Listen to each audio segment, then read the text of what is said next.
Spaghetti aglio e olio can be prepared in the time it takes you to boil pasta, and in my book, that is very quick. Whenever I'm looking for a quick meal that delivers big flavor, I always go to this recipe. What I love most about this dish is the fact that a few staple ingredients come together in delicious harmony to give us one of the greatest pasta dishes of all time. And because it's been a while, we should just get going. To the kitchen.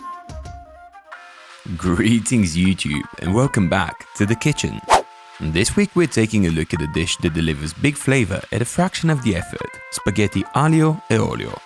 There's only a few ingredients that go in a traditional aglio e olio recipe, which from my experience means less cooking, less shopping, less washing up, and a greater chance to fuck things up. Let's begin with a quick intro of the main ingredients in our recipe. Presenting our spaghetti of choice. I recommend bronze cut pasta if you can get your hands on one. It releases more starch when cooking, which helps for a more luscious sauce. It also provides a stickier surface for sauce to hold on to, so you end up with better sauce coverage. Moving forward, the aglio, aka the garlic. Given the short chopping list, we'll need this aromatic to deliver big time, and big time it will deliver since we'll be using a radioactive amount of it that we're going to supercharge in the olio, aka the good quality olive oil.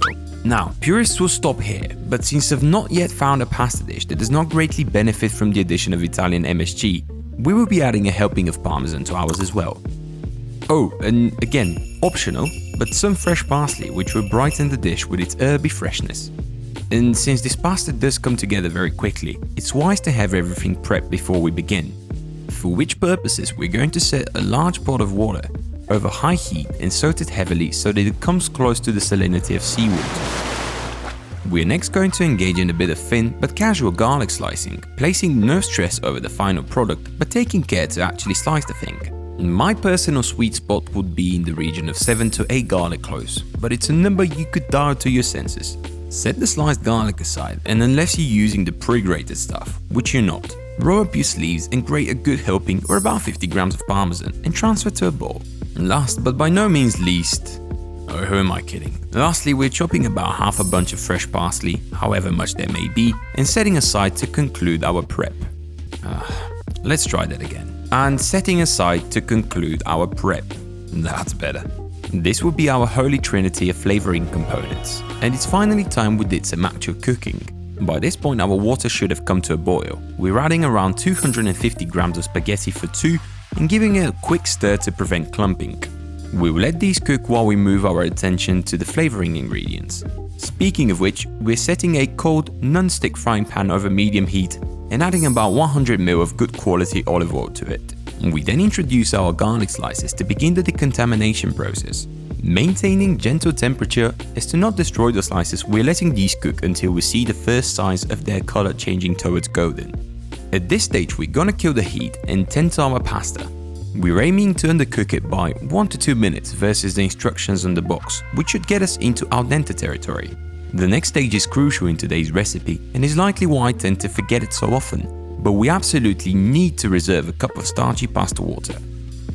Right now we're straining our spaghetti and returning them back to their cooking vessel, where it will be easy to build the final dish. Set over medium heat to our drained spaghetti, we're adding a touch of the reserved pasta water and our garlic oil.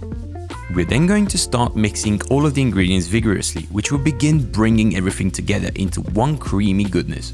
Once the fat and the water have come together into a silky sauce, we're killing the heat and adding a good helping of our grated parmesan, along with the chopped parsley. One last swirl to mix everyone together and melt the cheese into the sauce, and we're all done. If you feel your pasta's running a little dry, a small addition of starchy water and some elbow grease will help you back on track.